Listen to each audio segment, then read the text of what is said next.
누가복음은 총 24장으로 구성되어 있습니다. 이 가운데 1장부터 6장이 제자들과 함께 공동 사역을 시작하시기 위해서 우리 예수님께서 준비되는 것과 같은 모든 과정을 담고 있다고 말씀드렸습니다.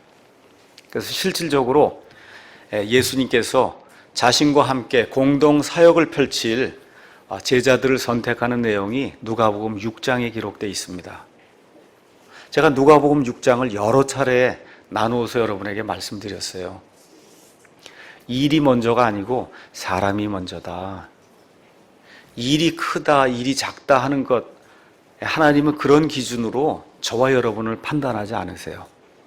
저와 여러분의 동기, 저와 여러분의 속에 들어있는 그 마음의 중심, 이것이 하나님을 기쁘게 하는 그와 같은 상태인가 아닌가, 이것이 처음에 시작할 때만 그것이 아니라 우리의 죽을 때까지 일생 동안 그와 같은 마음이 유지가 되고 하나님을 사랑하는가, 하나님의 관심이 거기에 있어요. 그래서 사람이 되어야 된다. 예수님께서 누가복음 6장에서 인간적인 사람, 하나님을 기쁘게 하는 사람, 사람을 기쁘게 하는 그런 사람, 이런 사람이 하나님의 왕국에 적합한 그런 사람이다, 이렇게 말씀해 주신 그런 내용을 우리가 여러 차례에 걸쳐 하나님의 말씀을 통해 살펴봤습니다. 7장부터 드디어 우리 예수님께서 친히 선택하신 그 제자들과 함께 공동 사역을 시작하십니다. 제가 지금 공동 사역이라고 그랬어요. 예수님이 물론 앞장서셔서 여러 가지 일들을 하시지만 사실 제자들이 그분과 함께 하심으로 그분의 사역이 끝까지 갈 수가 있고, 또 그래서 그분의 사역이 하나님께 기쁨이 될 수 있었습니다. 지난주에는 누가복음 7장 1절부터 10절 말씀을 통해서 예수님께서 이와 같은 공동 사역을 시작하시면서 가장 먼저 백부장의 종을 고쳐주는 그와 같은 대목을 살펴봤습니다. 이 대목에서 하나님에게서 우리가 어떻게 은혜를 입을 수 있는가, 어떻게 하나님의 호의를 입을 수 있는가, 이것을 백부장의 그 기사를 통해서 우리가 살펴봤습니다. 그래서 거기 6절 가서 보니까 백부장이 친구들을 그분께 보내어 그분께 이르되, 백부장이 직접 예수님 만나러 가지 않았습니다. 친구들을 보내서 예수님께 이렇게 말씀을 드렸어요. 주여, 친히 수고하지 마옵소서. 주께서 내 지붕 아래로 들어오심을 내가 감당할 자격이 없습니다. 하나님의 은혜, 하나님의 호의를 받고자 하는 사람의 특징은 철저하게 하나님 앞에서 나는 가치가 없는 사람이다. 잘 이해하셔야 돼요. 사람들 앞에서는 가치가 있는 사람이 돼야 돼요. 사람들 앞에서는 능력 있는 사람이 돼야 돼요. 사람들 앞에서는 사람들을 이끌 수 있는 사람이 돼야 돼요. 그런데 하나님 보시기에는 세상에 내가 무슨 권력을 갖고 있고 어떤 재능을 갖고 있고 어떠한 명예를 갖고 있든지 하나님 앞에 서실 때에는 저는 철저하게 자격이 없는 사람입니다 하고 우리의 존재를 하나님 앞에 알리면서 우리 자신을 인식하는 것이 하나님을 기쁘게 하는 그런 믿음의 기초가 된다, 이렇게 말씀을 드렸습니다. 그렇게 하고 나더니 무엇라고 또 이야기하느냐, 그러므로 내 자신이 주께 나아갈 자격도 없는 줄로 생각하였은즉 우리 집에 들어오시는 것은 그건 뭐 말도 안 되는 일이고요, 오직 한 말씀만 하시옵소서. 그러면 내 종이 낫겠나이다. 말씀만으로 충분합니다. 이런 고백을 지금 하고 있습니다. 그러더니 뭐라고 얘기하느냐, 나도 권위 아래 있는 사람이며 내 아래도 군사들이 있어서 내가 이 사람들로 가라 하면 그 사람이 가고 저 사람들로 오라 하면 오고 내 종도로 이것을 하라고 하면 그 종이 그것을 합니다 라고 이야기하면서 이 세상에 사는 모든 사람이 하나님의 권위 아래 놓여 있기 때문에 바로 당신, 그 예수님, 바로 그 하나님께서 권위를 사용하셔서 질병을 제거하실 수 있고 마귀를 제거하실 수 있고 하나님 믿는 자들을 천국에 넣으실 수 있고 하나님 믿지 않는 자들을 지옥에 넣으실 수 있는 그와 같은 권능을 갖고 계십니다라는 놀라운 고백을 그 앞에 지금 하고 있습니다. 병도 마귀도 심지어 이 세상과 우주 공간에 있는 모든 것들이 하나님 말씀 한마디에 떨고 놀라고 그분의 명령에 순종한다고 하는 엄청난 고백을 지금 하고 있습니다. 그러면서 뭘 이야기하는 거냐?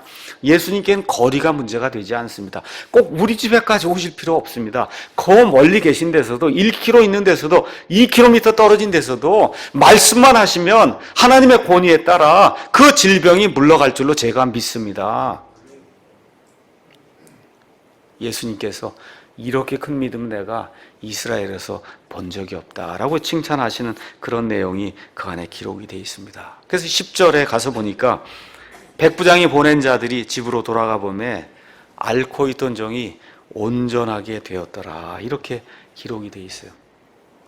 온전하게 됐다는 얘기는 90% 나았다는 것이 아니에요. 99% 나았다는 것이 아닙니다.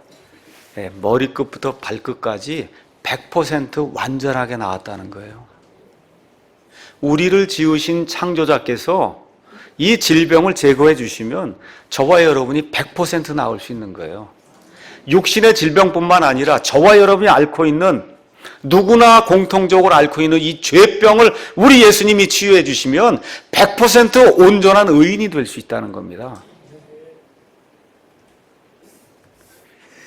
이 말씀, 이 기사가 다 이루어진 다음에 11절 가서 보니까 그날 뒤에 바로 그 다음 날 그분께서 나인이라 하는 도시로 들어가시니 그분의 제자들 중에 많은 이들과 많은 사람들이 그분과 함께 가더라, 이렇게 기록이 되어 있습니다. 세상에 많은 사람들이 여러 가지를 두려워하며 삽니다. 저 같은 경우 어떨 때는, 저희가 42층에 사는데 어떨 때는 여기서 떨어지면 어떻게 될까 이런 생각도 해요.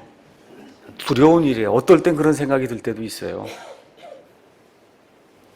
믿거나 말거나 사람들이 뭐라고 이야기해도 죽음 앞에 가서는 다 벌벌 떱니다.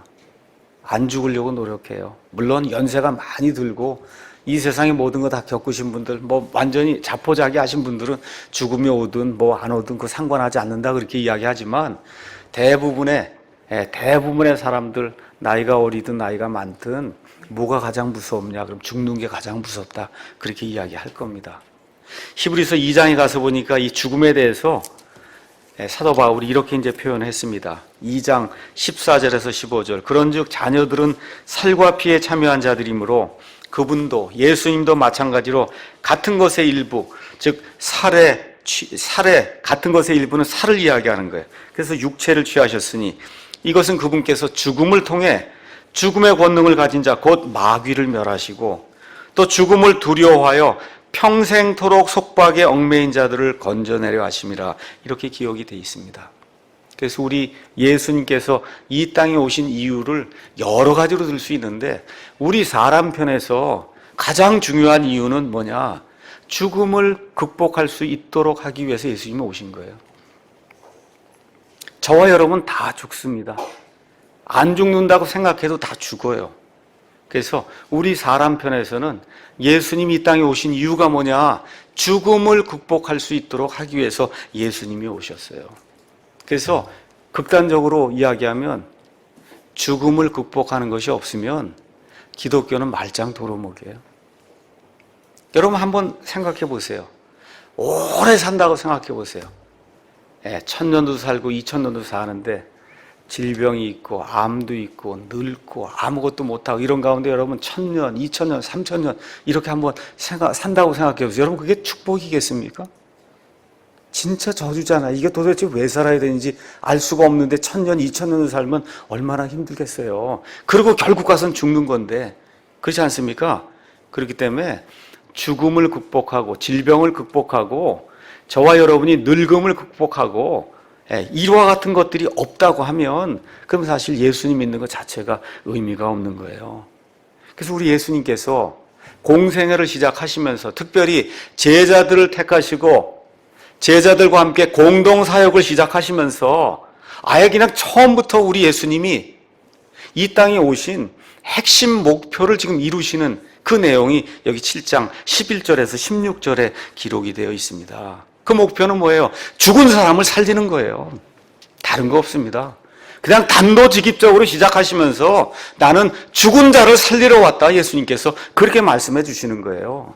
여기 백부장의 종 같은 경우도 거리가 상관이 없다. 내 말씀만 있으면 이 종이 나올 줄로 믿습니다 하게 될 때 거리와 상관없이 우리 예수님께서 사람의 병을 고쳐주시고, 사람의 병의 가장 큰 병, 죽음의 병도 우리 예수님이 직접 고쳐주시는 것을 보여주시기 위해 제자들 택하시자마자 백부장의 종을 고치시고, 그리고 바로 그 다음날 뭘 하세요? 죽은 사람을 살리는 겁니다. 이 예수 믿는 거의 가장 핵심이 뭐냐? 우리 죽은 사람이 살아나는 거예요. 예.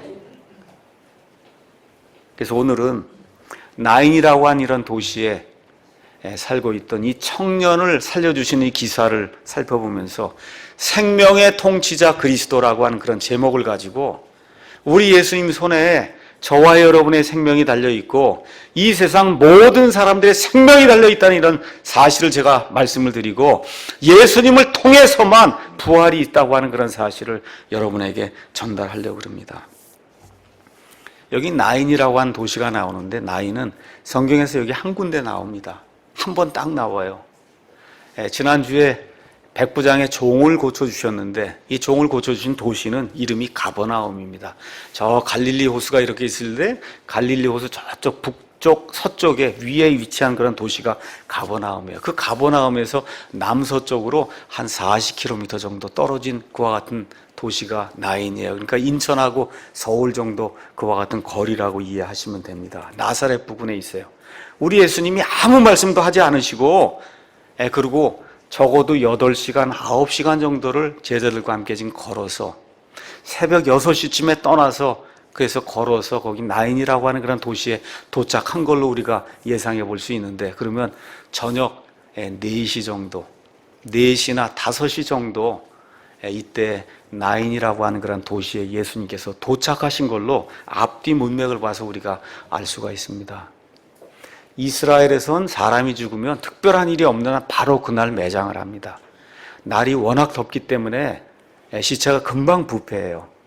그래서 바로 그날, 이와 같은 경우에 아마 저녁 4시나 5시경에 지금 이 사람을 매장하기 위해서, 매장지가 도시 밖에 있기 때문에 지금 이 청년을 이렇게 다 열려있는 이런 관에다가 올려놓고 수레를 끌고, 그러면서 지금 밖으로 나가는 그와 같은 장면이 안에 기록이 되어 있습니다. 우리 주님께서 아무 말씀도 안 하세요. 어떨 때 보면 예수님이 아무 말씀도 하지 않고 그곳이 자신의 일을 수행하십니다. 요한복음 4장 가서 보시면 예수님께서 유대에서 사역하시다가 갑자기 우리가 갈릴리로 가야 되겠다 그렇게 말씀하시더니, 갈릴리를 가려면 유대, 사마리아, 갈릴리, 그러니까 갈릴리를 가려면 어디를 통과해야 돼요? 반드시 사마리아를 통과해야 돼요.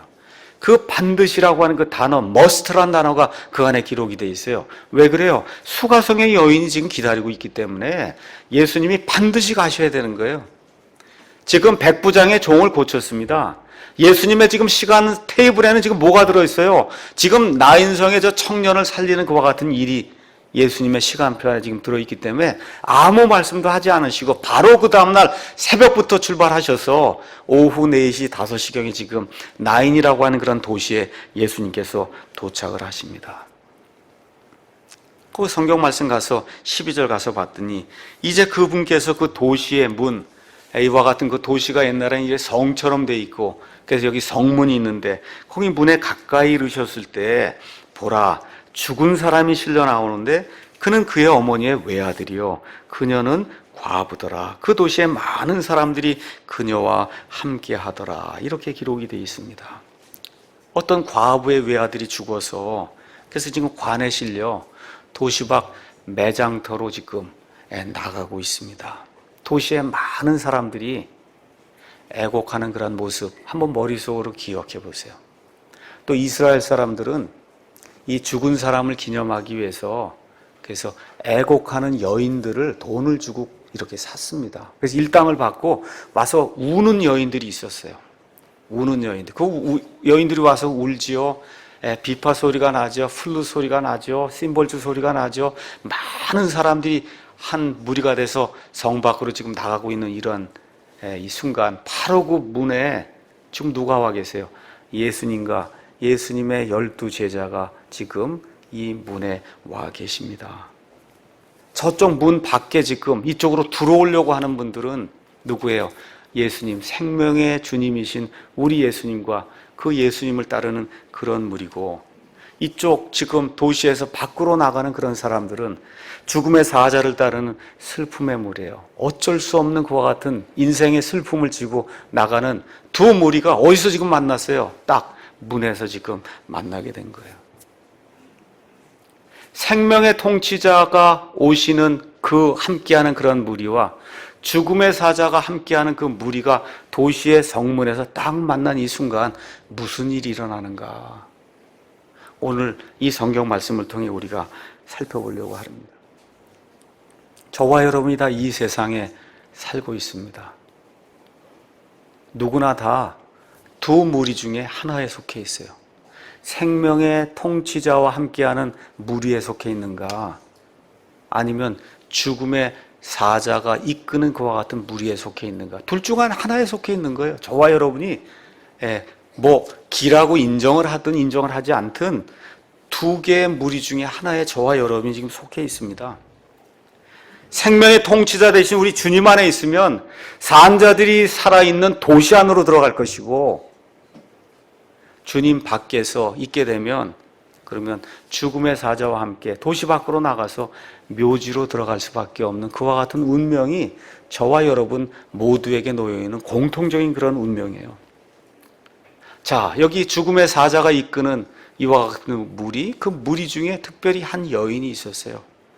슬픔에 잠겨 비통한 그런 여인이 있어요. 말 그대로 그 여인에겐 아무도 없었어요. 거기 가서 보니까 과부라고 기록이 돼 있어요. 남편이 없습니다. 또 거기 가서 보니까 이 죽어있는 이 청년이 그의 외아들이라고 기록이 돼 있으니 아무도 없는 거예요. 아무도 없습니다. 남편도 없고 자식도 없어요. 말 그대로 이 세상에서 가장 큰 절망 속에 빠져있는 이 여인이 이 죽음의 사자와 함께하는 그 무리의 핵심 인물로 지금 성경에 나와 있습니다. 이 세상에 슬픔이 굉장히 많습니다. 그런데 여러 사람들이 이구동성으로 이야기하는 것이 뭐냐 하면 아이를 잃는 슬픔이 가장 슬프다, 그렇게 이야기를 해요. 그래서 어떤 분들이 이렇게 이야기했습니다. 부모님이 돌아가시면 땅에 묻지만 자식이 죽으면 가슴에 묻는다.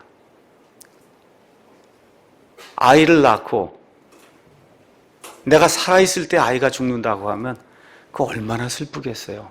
그래서 가슴에 묻는다고 하는 그런 말을 하는데, 저도 제 주변에 한 분 아시는 분이 계시는데 한 55세쯤에 다 키워놓은 아들, 20살쯤 된 아들 미국에 유학 보냈다가 그 아들이 자동차 사고가 나서 즉사하는 것과 같은 그 어려움을 겪고, 그 이후로 지금까지 한 15년 이상을 그 미리 보낸 그 아들, 그 생각하느라고 하루도 빠짐없이 그 아들 생각하는 그런 모습을 제가 옆에서 지난 한 15년 이상 이렇게 살펴봤습니다. 인생에서 정말 너무나 어려운 그와 같은 절망적인 순간이 바로 지금 여기 나와 있는 나인성의 과부예요. 저와 여러분이 이와 같은 인생의 비통, 어려움 조금이라도 이해할 수 있을까요?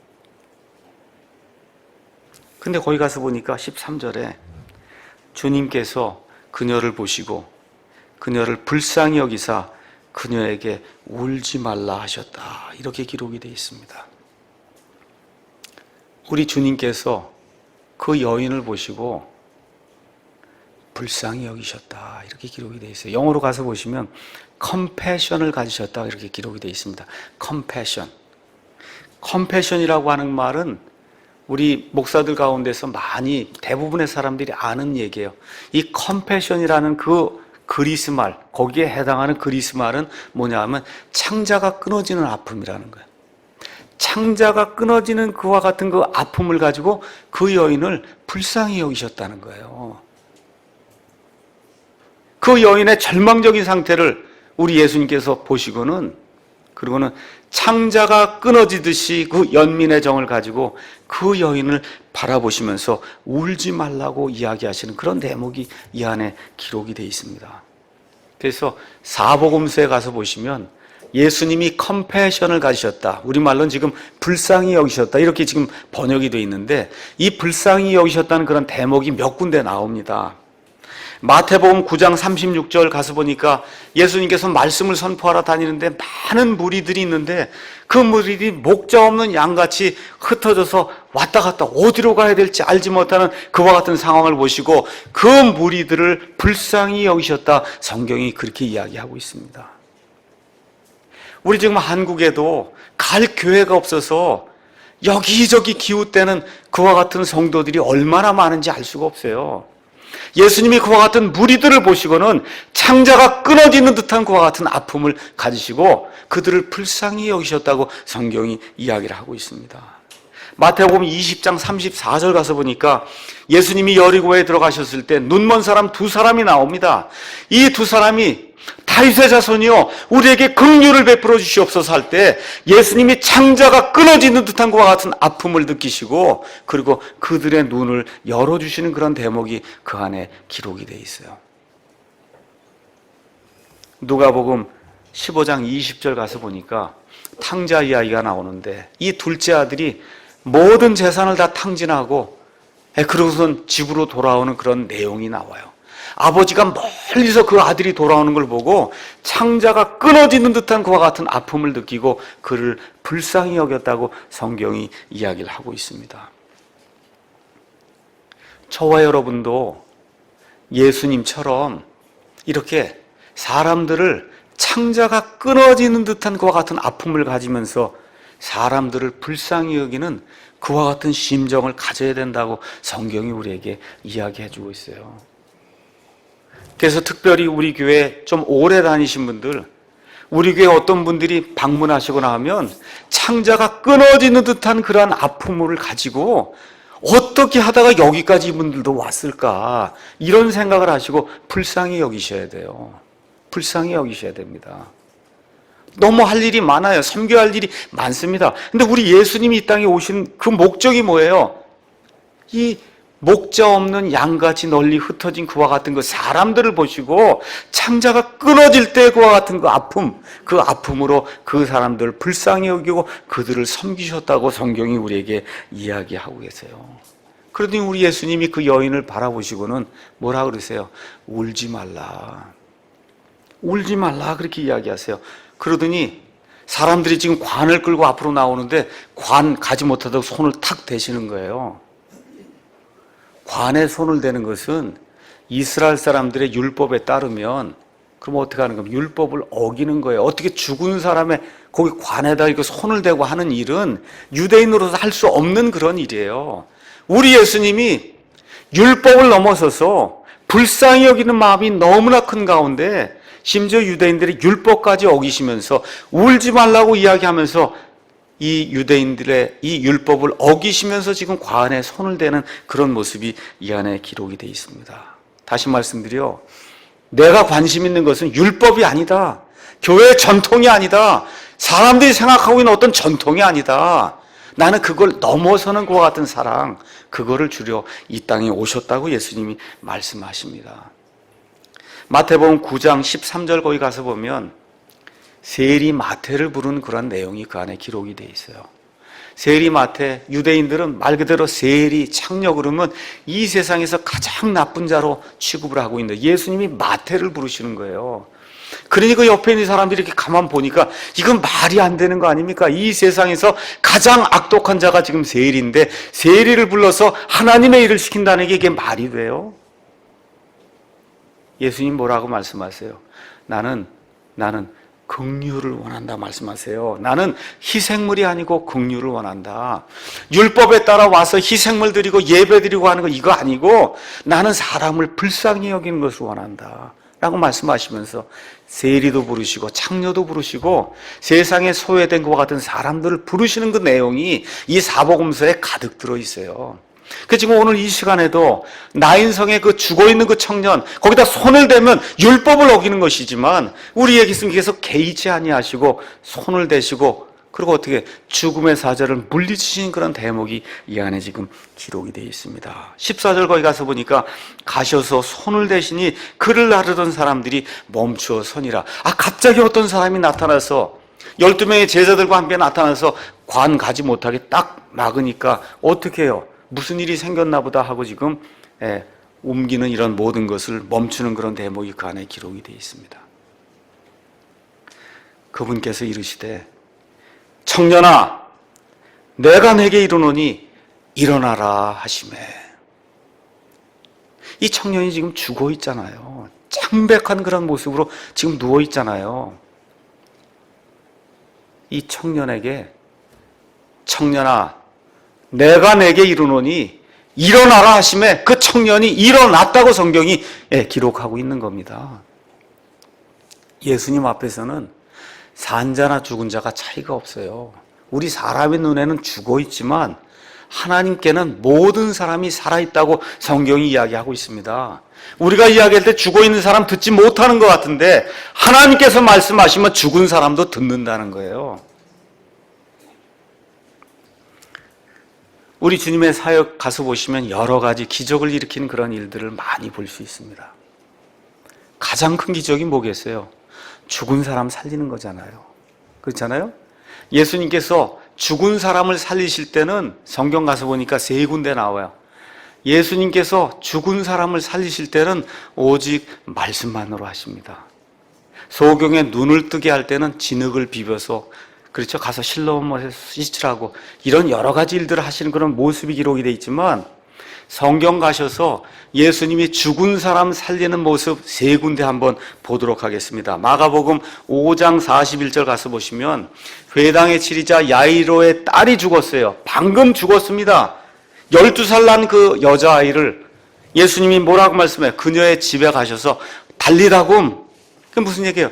소녀야 내가 내게 이르노니 일어나라고 이야기할 때 그 12살 된 그 소녀가 죽었다가 금방 일어난 그런 모습이 그 안에 기록이 되어 있어요. 또 하나가 지금 여기 누가복음 7장에 나와 있는 나인성의 청년이에요. 죽은 지 조금 됐습니다. 몇 시간 지났어요. 이 청년에게 청년아 내가 내게 이르노니 내가 일어날지어다 하고 말씀할 때 이 청년이 벌떡 일어나는 그와 같은 일이 지금 성경에 기록이 되어 있습니다.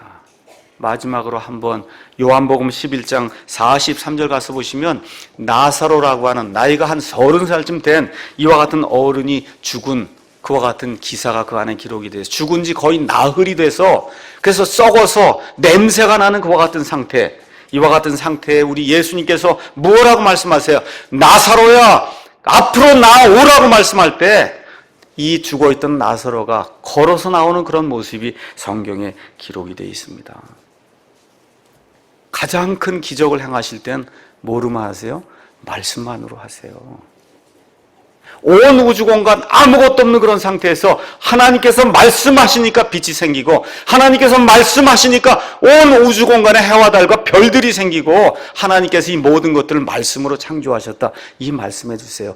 이것들을 하신 분이 저와 여러분을 죽음에서 구해내실 수 있는 분이에요.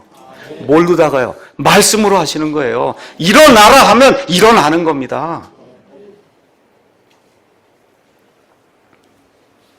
죽은 지 금방 된 12살 아이도, 대여섯 시간 지난 이 청년도, 죽은 지 거의 나흘이라는 사람도, 다시 말씀드려 죽은 지 얼마가 되었느냐가 중요한 게 아니다 그 얘기예요.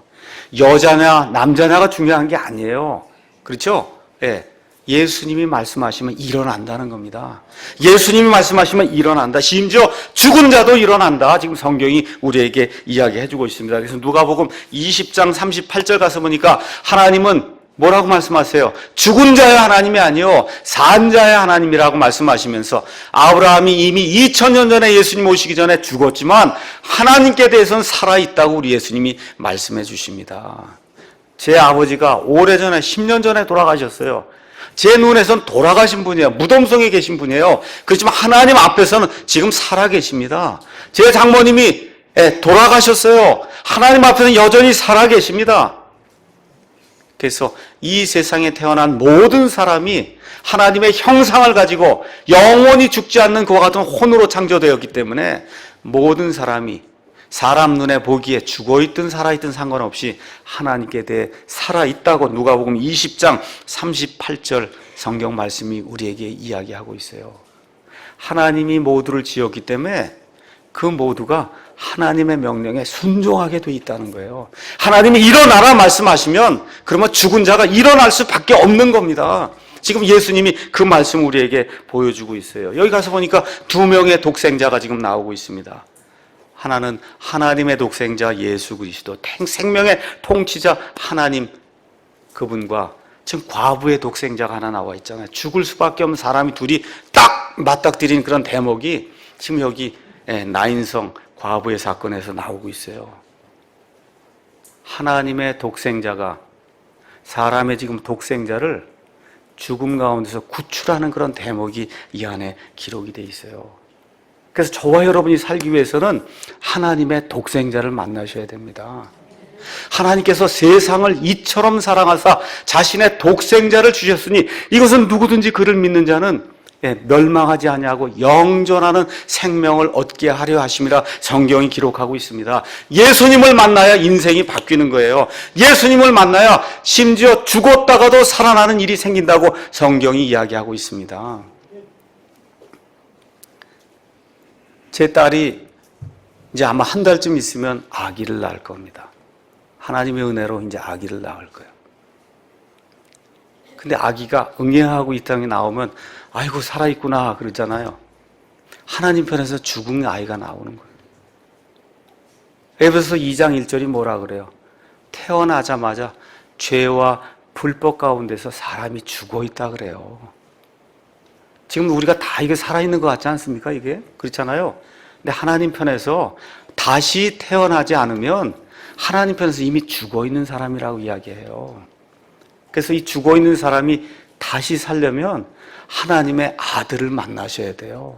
하나님의 아들 누구? 독생자 예수 그리스도를 만나셔야 돼요. 오늘 여기 나인성의 이 젊은 청년이 누구를 만났어요? 하나님의 아들 독생자 예수 그리스도를 만나게 될 때 이 청년이 죽었다가 다시 살아난 아름다운 일이 성경에 기록되어 있는 겁니다. 15절. 그래서 예수님께서 일어나라 하고 명령하시니까 15절에 죽었던 그가 앉아서 말하기 시작하거늘 그분께서 그를 그의 어머니에게 넘겨주셨다. 주님께서 일어나라고 하니까 못 베겨요. 어떻게 거기 누워있을 수가 있어요? 그렇지 않습니까? 곧바로 창백한 얼굴의 청년이 눈을 뜨고 그리고 말을 하기 시작하는 거예요. 아마 이렇게 얘기했을 거예요. 어머니 도대체 이게 무슨 일이에요? 어머니 왜 울고 있어요? 왜 이렇게 창백한 얼굴을 하고 계세요? 배가 고픕니다. 이런 이야기 했을 거예요. 그렇잖아요? 네. 죽었던 사람에게 예수님께서 명령하시니까 사람이 살아 움직이고 말을 하기 시작했다고 성경이 이야기하고 있습니다. 바로 이 일이 예수님 안에서 죽은 자들에게 일어난다고 성경이 이야기를 하고 있습니다. 우리 한번 데살로니가전서 4장 16절 말씀 한번 보도록 하겠습니다. 데살로니가전서 4장 16에서 18절 가서 보니까 주께서 호령과 천사장의 음성과 하나님의 나팔 소리와 함께 친히 하늘로부터 내려오시니 그리스도 안에서 죽은 자들이 먼저 일어난다는 거예요. 예수님께서 공중에 임하시면서 예수님 안에서 죽어있는 자들에게 일어나라 이야기할 때 예수님 안에서 죽은 자들에게 명령에 따라 일어나는 아름다운 일이 생긴다고 성경이 우리에게 이야기하고 있는 겁니다. 그 다음에도 뭐라 그랬어요? 그 뒤에 살아서 남아있는 우리가 그들과 함께 구름 속으로 채어 올라갈 때 공중에서 주님을 만나리라. 이렇게 기록이 되어 있습니다. 우리 예수님이 다 올라오라 이야기하면 올라가는 겁니다. 맞습니까? 예수님의 명령에 따라 지금 여기 나인성의 청년에게 예수님께서 일어나라 말씀할 때 이 죽어있던 청년이 곧바로 일어나서 말을 하고 이야기를 하고 주변을 살펴보았듯이 우리 예수님 공중에 강림하시면서 죽어있던 자들에게 일어나라 말씀하실 때 예수님 안에서 죽어있는 자들이 일어날 줄로 믿습니다. 이 죽은 자들과 함께 그때 살아남아있는 자들 향해서 우리 예수님께서 올라오라 말씀하실 때 예수님 안에 있는 모든 사람들이 몸이 휴고가 돼서 하늘로 올라갈 줄로 믿습니다.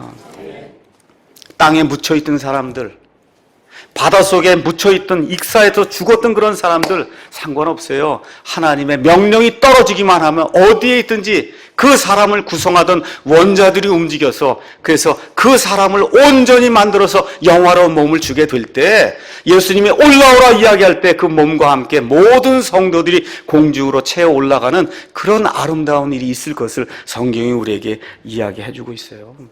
이것이 바로 몸의 부활입니다.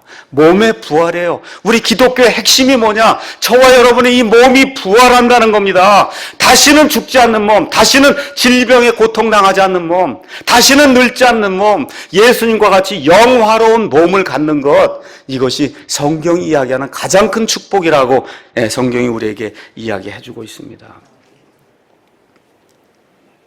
고린도전서 15장 가서 보니까 이 내용을 이렇게 이제 표현했습니다. 고린도전서 15장 51절 가서 보니까 보라 내가 너에게 한 가지 신비를 보이노니 우리가 다 잠자지 아니하고 마지막 나팔 소리가 날 때 눈 깜짝할 사이에 순식간에 다 변화되리라.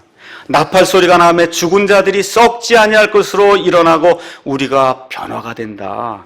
그리하여 이 썩을 것이 썩지 아니함을 입고 이 죽을 것이 죽지 아니함을 입을 때에는 기록된 바 사망이 승리 가운데서 삼켜졌도다 하신 말씀이 성취되리라. 우리 예수님 이 땅에 오신 목적이 바로 이겁니다. 사망을 승리 가운데서 삼키시기 위해서 우리 예수님께서 이 땅에 오셨어요. 그 일을 이루시기 위해서 제자들과 함께 공동사역을 시작하시는 바로 그 초창기에 우리 예수님께서 나인성의 이 젊은이를 향해서 일어나라 이야기할 때 죽어있던 그 젊은이가 벌떡 일어나서 이야기하는 그런 대목이 성경에 지금 기록되어 있는 겁니다.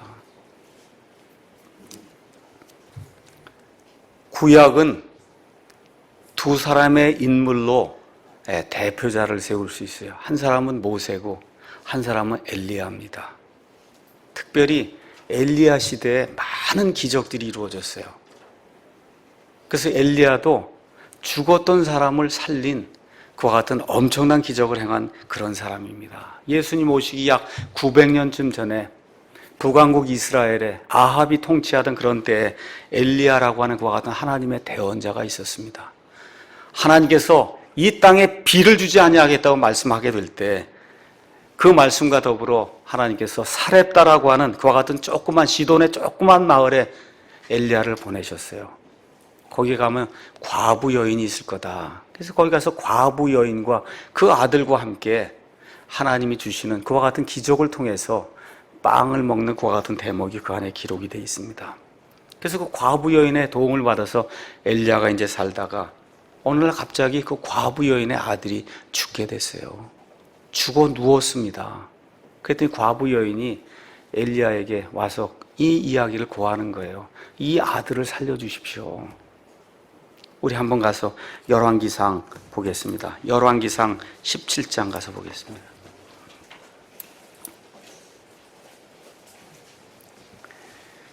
열왕기상 17장 19절 가서 보니까 그가 그녀에게 이르기를 내 아들을 내게 달라 하여 그를 그녀의 품에서 취해 안고 자기가 거하던 다락방에 올라가 자기 침상에 누이고는 주께 부르짖어 이르되 오 주 내 하나님이여 주께서 내가 머무는 집에 과부의 아들을 죽이심으로써 그녀에게 또 재앙을 내리셨나이까. 기근도 주셨는데 이번엔 아들까지 죽여서 또 다른 재앙을 내리셨나이까. 그 이야기하면서 그 아이 위에 자기 몸을 3번 펴서 엎드리고 주께 부르짖어 이르되 오 주 내 하나님이여 원하건대 이 아이의 혼이 다시 아이에게 들어가게 하옵소서 하고 기도했다고 성경이 기록하고 있습니다. 그 결과 어떻게 됐어요? 아이가 살아나게 됐어요. 예수님이 행하신 것과 조금 다른 게 있어요. 예수님은 일어나라 하니까 살아난 거예요. 여기 엘리야는 사람이기 때문에 어떻게 해요? 하나님께 기도했어요. 하나님 살려주십시오. 예수님은 그런 거 하시는 분 아니에요. 예수님 자신이 하나님이기 때문에 직접 명령하는 거예요. 일어나라 하면 일어나는 겁니다.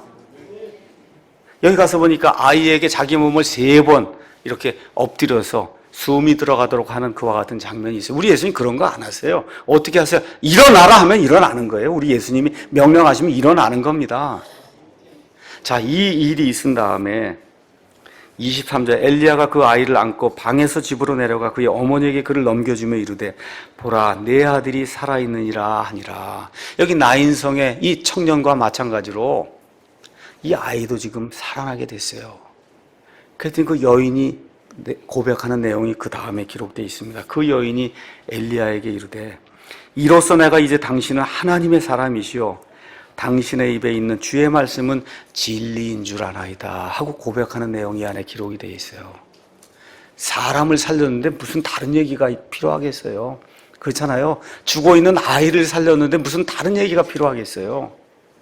이와 똑같은 일이 지금 여기 나인성의 사람들에게 생겼다고 성경이 이야기하고 있습니다. 거기 가서 보니까 15절 죽었던 그가 앉아서 말하기 시작하거늘 그분께서 그를 그의 어머니에게 넘겨주셨다. 똑같잖아요. 그분께서 그를 그의 어머니에게 넘겨주셨다.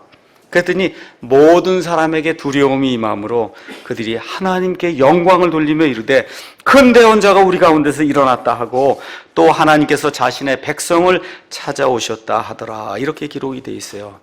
큰 대언자가 우리 가운데서 일어났다. 하나님께서 자신의 백성을 찾아오셨다. 여기 나오는 큰 대언자는 신명기 18장 18절에서 19절에 모세가 대언하는 그 내용이 그 안에 기록이 되어 있습니다. 하나님께서 나와 같은 대언자 하나를 너희 형제들 가운데서 일으켜 세우실 텐데 너희는 그의 말을 들어야 된다. 바로 그 대언자가 너희 가운데서 모세의 예언대로 일어났다. 근데 뭐라 그래요? 그 다음에 중요한 말씀이 그 안에 기록되어 있어요. 하나님께서 자신의 백성을 찾아오셨다는 거예요. 이게 무슨 얘기입니까? 예수님이 하나님이시라는 거예요. 하나님께서 자신의 백성을 찾아오셨다는 겁니다. 이걸 지금 마태복음 1장 23절에는 우리와 함께 계시는 하나님이다. 성경이 그렇게 이야기하고 있어요. 예수님은 잘 들으셔야 돼요. 하나님이세요. 예수님은 온 우주공간과 모든 것들을 무에서 유로 창조해내신 하나님이세요. 단순한 사람이 아닙니다. 예수님에 대해 확실한 그와 같은 정보를 가지고 계셔야 돼요. 예수님은 하나님이세요. 그 하나님이 명령하시니까 일어나라고 명령하시니까 죽었던 자도 일어난다고 성경이 우리에게 이야기하고 있는 겁니다. 오늘 말씀을 요약해서 여러분에게 정리해서 말씀드리겠습니다. 가버나움에서 백부장의 종을 고치고 예수님이 아무 말씀도 하지 않으시고는 바로 그 다음날 아침에 40km를 걸어서 지금 나인이라고 하는 그런 도시에 가셨어요. 그 도시에 가신 목적이 뭐예요? 긍휼을 베풀러 가신 거예요. 창자가 끊어진 듯한 그와 같은 그 아픔을 느끼시면서 이 땅에 죽을 수밖에 없는 그 사람들의 그와 같은 사정을 몸소 느끼시면서 우리 예수님께서 내가 이런 일을 하러 왔다. 이런 사람들을 돕고 이런 사람들을 섬기려고 내가 이 땅에 왔다. 예수님께서 그렇게 말씀해 주십니다. 우리 주변을 한번 이렇게 돌아보세요. 육신적으로 얼마나 고통당하는 사람들이 있는가? 재정적으로 얼마나 큰 고통을 당하는 사람들이 있는가? 교회와 목사 때문에 영적으로 신음하는 그런 사람들이 얼마나 많이 있는가? 교제가 부족하다고 고통받는 사람도 있고 신음하는 그런 사람들이 있어요. 우리 사랑침례교회는 신약교회를 추구해요. 어떻게 하든지 예수님께서 원하시는 그런 신약교회의 진리를 세상에 전달해야 되겠다 하는 그런 마음을 가지고 여기 지금 소래예배당에 모이고 있습니다.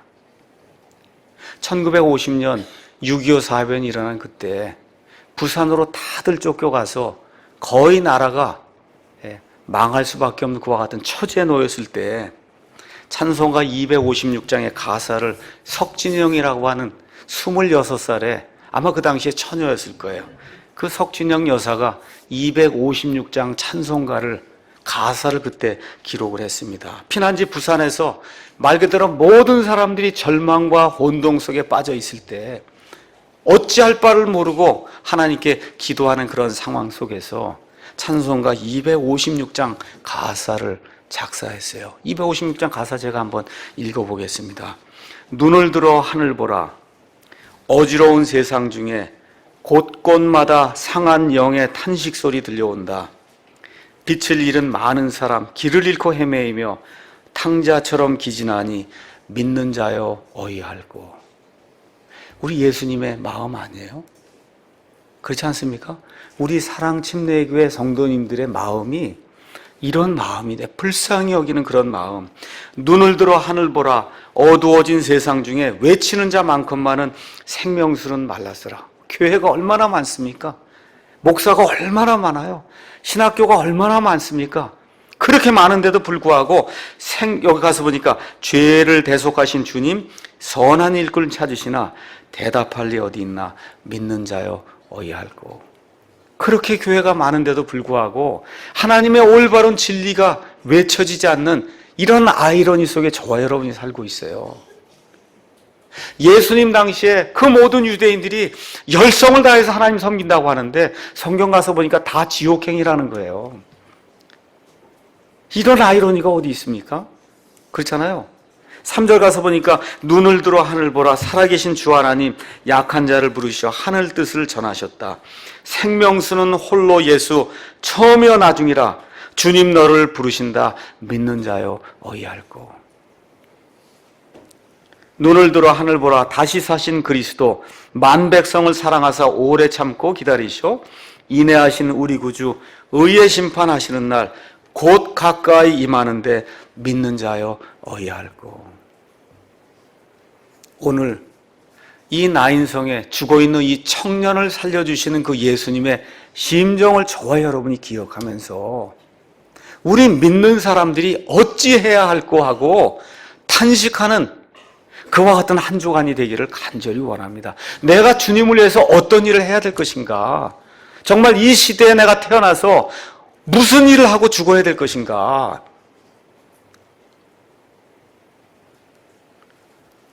우리는 말씀으로 사망 권세도 제압하시는 그 예수님을 우리의 하나님으로 정말 모시고 있는가?